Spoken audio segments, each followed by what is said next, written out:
Incoming transmission standby. Welcome to the Nod News Network. Ukraine has claimed it has identified several hundred former members of the PMC on the battlefield, the outlet reported. Former Wagner Group fighters have returned to the battlefield near Artyomovsk, known as Bakhmut in Ukraine, CNN reported on Wednesday, citing commanders in Kyiv. The Russian private military company withdrew from the front in May, later staging a short-lived mutiny. Sergei Cherevety, deputy commander of communications for Ukraine's Eastern Forces, told the U.S. network that former Wagner troops are now working for the Russian Defense Ministry or its affiliated structures, and have been dispersed among various units on the front line. As of now, there are several hundred of them in our direction, on the Eastern Front, in different areas, Cherevety claimed.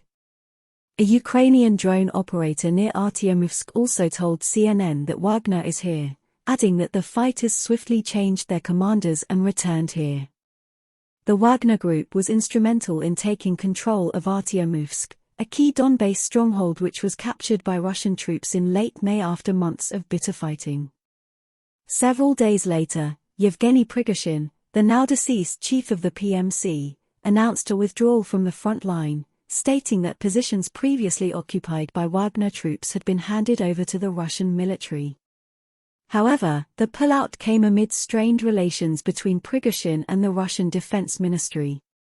The PMC chief repeatedly accused defense officials of providing his troops with inadequate ammunition supplies. The ministry denied the claims, and demanded that all volunteer units fighting in the conflict with Ukraine sign contracts with the Russian military, something Prigozhin refused to do. The feud culminated in late June when the Wagner chief accused the Defense Ministry of shelling one of the PMC's field camps, an allegation denied by the ministry, and announced a march of justice on Moscow.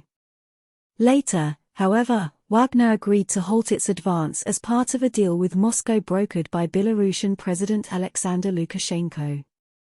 As a result, Wagner troops received an offer from Russian President Vladimir Putin to sign contracts with the Defense Ministry or move to Belarus, a key ally of Moscow.